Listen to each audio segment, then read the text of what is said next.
आप देख रहे हैं एसएनसी आवाज। सिंगरौली जिले के रिलायंस शासन पावर प्लांट में ड्यूटी गया श्रमिक जो खमरिया निवासी है जगदीश साकेत, आज उसका प्लांट परिसर के अंदर ही फांसी पर झूलता हुआ शव मिला। लेकिन कल वो अपने घर से ड्यूटी के लिए निकला था। 2 बजे के बाद उसे वापस लौटना था। जब वो वापस नहीं लौटा तो परिवार की चिंता बढ़ गई और वो प्लांट परिसर में उसकी पूछताछ के लिए पहुंचे, लेकिन वहां से उन्हें कोई संतुष्टिजनक जवाब नहीं मिला और देखते ही देखते वहां काफी भीड़ इकट्ठा हो गई। परिवार आक्रोशित होकर चीखने लगा कि आखिर उनके यहाँ का युवक कहाँ चला गया। लेकिन प्लांट के अंदर तो जैसे सन्नाटा खिंचा हुआ था, कोई कुछ भी बताने को तैयार नहीं और देर रात तक इस तरह का सवाल लगातार पूछा जाता रहा कि आखिर जगदीश साकेत जो ड्यूटी गए हुए थे वो कहाँ चले गए। क्या प्लांट में सीसीटीवी कैमरा नहीं था? क्या इतने बड़े रिलायंस के शासन पावर प्लांट में अंदर जाने के बाद श्रमिक किस तरह की चीजों से गुजर रहे हैं? क्या उसकी जवाबदेही तय करने वाला कोई नहीं है? उनको सुरक्षा का बेहतर इंतजाम देने वाला कोई नहीं है? क्या सीसीटीवी फुटेज नहीं है कि प्लांट में ड्यूटी गया व्यक्ति बाहर निकला कि नहीं निकला, प्लांट के अंदर उसके साथ क्या हुआ? इसी तरह के जवाब और सवाल के बीच में लोग आक्रोशित होकर चिल्लाते रहे, चीखते रहे। पुलिस के साथ उनकी झड़प भी हुई, लेकिन ये जवाब तो नहीं मिला। लेकिन प्लांट के अंदर ही जगदीश साकेत का फांसी पर लटकता हुआ शव मिला। शव जैसे ही दिखाई दिया, लोगों का आक्रोश फूट पड़ा और उनका कहना था कि इतने सुरक्षित प्लांट में अगर श्रमिक की जवाबदेही तय नहीं होती है, उनकी सुरक्षा की जवाबदेही तय नहीं होती है, प्लांट परिसर के अंदर से अगर श्रमिक गायब हो जाता है और उसके बाद परिवार चीखता और चिल्लाता रहता है लेकिन उन्हें कोई जवाब नहीं मिलता है।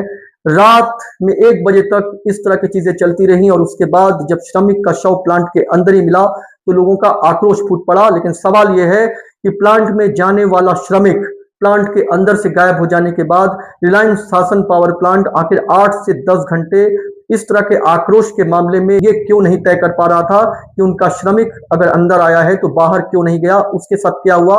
फिर अचानक प्लांट परिसर के अंदर ही वो शव क्यों दिखाई देता है जो कल दोपहर के बाद से लोग लगातार ढूंढ रहे थे, ये जानने की कोशिश कर रहे थे कि जगदीश साकेत का क्या हुआ। फिर वो शव आज कैसे दिखाई देता है? लोग उनके लटकते हुए शव को, इस मौत को सामान्य नहीं मान रहे हैं। उनका कहना है कि अंदर कुछ ना कुछ ऐसा जरूर हुआ है। पुलिस के द्वारा शव का पंचनामा किया गया है और पोस्टमार्टम के बाद पता चलेगा कि घर से प्लांट गए जगदीश साकेत का आखिर क्या हुआ, उनके साथ किस तरह की घटना घटी जिससे फंदे पर लटकता हुआ उनका शव मिला है। क्या ये हत्या है या साजिश है या क्या हुआ है? रहस्य बरकरार है, लेकिन पोस्टमार्टम के बाद पता चलेगा कि आखिर प्लांट के अंदर जो श्रमिक जगदीश साकेत गया था उसके साथ ऐसा क्या हुआ जो इस तरह से फंदे पर लटकता हुआ उसका शव मिला।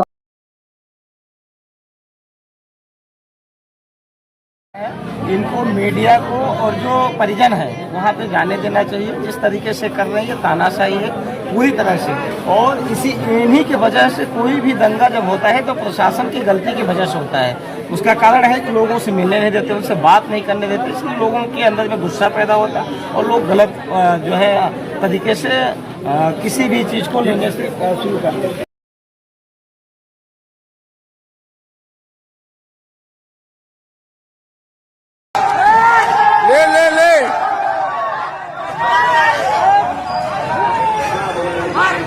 अरे बाप रे, ले ले ले ले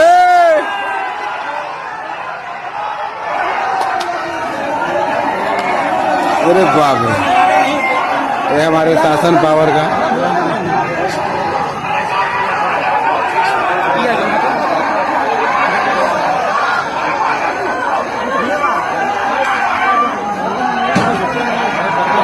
वो कुंडी लड़ना लगता रही।